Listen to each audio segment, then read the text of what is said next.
Hello നമസ്കാരം. എല്ലാവർക്കും പുതിയൊരു വീഡിയോയിലേക്ക് സ്വാഗതം. സർക്കാരിൻ്റെ സാമൂഹിക സുരക്ഷാ പെൻഷൻ പദ്ധതിയുമായി ബന്ധപ്പെട്ട ഏറ്റവും പുതിയ അറിയിപ്പാണ് ഇന്ന് നിങ്ങളുമായി ഷെയർ ചെയ്യുന്നത്. എല്ലാവരും സ്കിപ്പ് ചെയ്യാതെ തന്നെ വീഡിയോ കാണുക. വീഡിയോയിലേക്ക് പോകും മുമ്പ് എല്ലാവരും ചാനൽ മറക്കാതെ സബ്സ്ക്രൈബ് ചെയ്യുക. സാമൂഹിക സുരക്ഷാ ക്ഷേമനിധി പെൻഷൻ ഗുണഭോക്താക്കൾക്ക് ഒരു ഗഡു പെൻഷൻ അനുവദിച്ചിരിക്കുകയാണ്.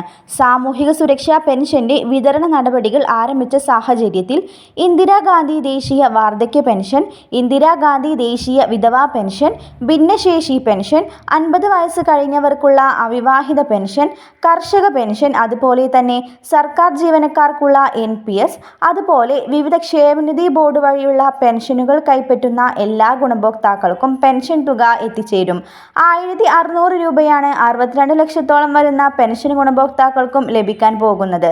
തിങ്കളാഴ്ച മുതൽ എല്ലാവർക്കും പെൻഷൻ കിട്ടിത്തുടങ്ങുമെന്ന് ധനകാര്യമന്ത്രി KN ബാലഗോപാൽ അറിയിച്ചു. 27 ലക്ഷം പേരുടെ ബാങ്ക് അക്കൗണ്ടിലേക്ക് തുകയെത്തും. ബാക്കിയുള്ളവർക്ക് സഹകരണ സംഘം ഉദ്യോഗസ്ഥർ വഴി പെൻഷൻ വീട്ടിലെത്തിക്കും. കഴിഞ്ഞ മാർച്ച് മാസം മുതൽ സർക്കാർ കൃത്യമായി പെൻഷൻ വിതരണം ചെയ്യുന്നുണ്ട്. ഈ സർക്കാർ വന്നതിന് ശേഷം 33,800 കോടി രൂപയാണ് സർക്കാർ ഇതിനു വേണ്ടി അനുവദിച്ചത്. ഇന്ത്യയിലെ ഏറ്റവും സമഗ്രമായ സാമൂഹിക സുരക്ഷാ പദ്ധതി നടപ്പിലാക്കിയിട്ടുള്ളത് കേരളത്തിലാണ്. അതുപോലെ തന്നെ സർക്കാരിൻ്റെ സാമൂഹിക സുരക്ഷാ പെൻഷൻ അനർഹമായി കൈപ്പറ്റുന്നവരെ കണ്ടെത്തുന്നതിൻ്റെ ഭാഗമായി പല അന്വേഷണങ്ങളും സർക്കാരിൻ്റെ ഭാഗത്തു നിന്നും നടന്നുകൊണ്ടിരിക്കുകയാണ്.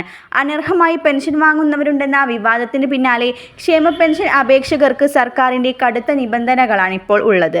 ഇതുമൂലം സർക്കാരിൻ്റെ പെൻഷൻ അർഹതയുള്ള ആളുകൾക്ക് പോലും പെൻഷൻ പട്ടികയിൽ നിന്ന് ഒഴിവാകുന്ന ഒരു സാഹചര്യമാണ് ഉയർന്നു വരുന്നത്.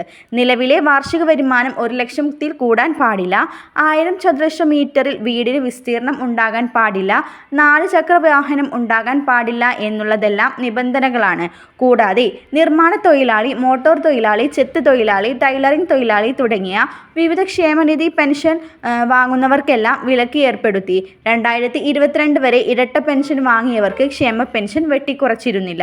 എന്നാൽ അതും ഇപ്പോൾ ഉണ്ട്. പിങ്ക് റേഷൻ കാർഡ് ഉള്ളവർക്ക് പോലും ക്ഷേമ പെൻഷൻ കിട്ടാത്ത സാഹചര്യമാണ് വന്നുകൊണ്ടിരിക്കുന്നത്. പുതുതായി പെൻഷന് അപേക്ഷിക്കുന്ന ആളുകളിൽ ഭൂരിഭാഗവും മറ്റ് പെൻഷൻ കൈപ്പറ്റുന്ന ആളുകളാണ്. എന്നാൽ ഇതിലെല്ലാം ഇപ്പോൾ 40% കുറവാണ് വരാൻ പോകുന്നത്. കാരണം ഒരു വാരത്തിൽ മുമ്പ് 300 പേർക്ക് വരെ ക്ഷേമ പെൻഷൻ വീടുകളിൽ എത്തിച്ചിരുന്നു. അതിലൊക്കെ ഇപ്പോൾ 40% കുറവ് വന്നിട്ടുണ്ട്. നിലവിൽ ക്ഷേമ പെൻഷൻ 2 ഘട്ടങ്ങളിലായാണ് ലഭിച്ചിരുന്നത്. ആദ്യം 1600 രൂപ മുഴുവനായി ലഭിച്ചിരുന്ന സാഹചര്യത്തിൽ ഇപ്പോൾ വെറും 1100 രൂപയാണ് വീടുകളിൽ എത്തിക്കുന്നത്.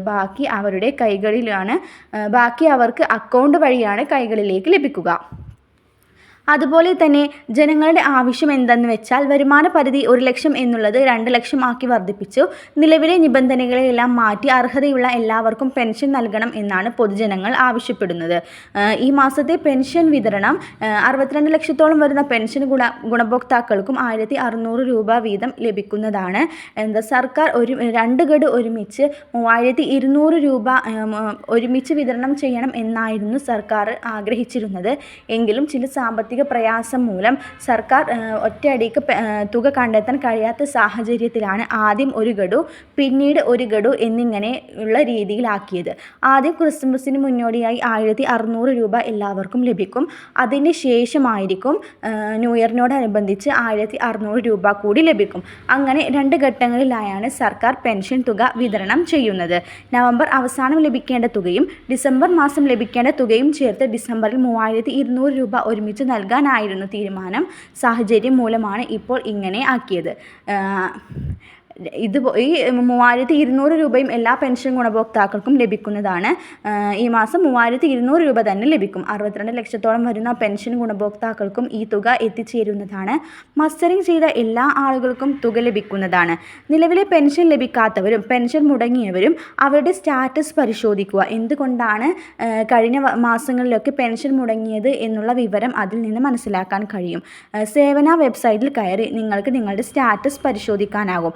നിങ്ങളുടെ ആധാർ നമ്പർ അടിച്ചാൽ നിങ്ങളുടെ പെൻഷൻ മുടങ്ങിയതിൻ്റെ കാരണം നിങ്ങൾക്ക് വ്യക്തമായി അറിയാൻ സാധിക്കും. വരും ദിവസങ്ങളിലെ ക്ഷേമ പെൻഷനുമായി ബന്ധപ്പെട്ട അറിയിപ്പും സർക്കാർ സംബന്ധമായ വിശദമായ എല്ലാ അറിയിപ്പും കൃത്യമായി തന്നെ നിങ്ങളിലേക്ക് എത്തിക്കുന്നതാണ്. ഈ ചാനൽ മറക്കാതെ സബ്സ്ക്രൈബ് ചെയ്യുക.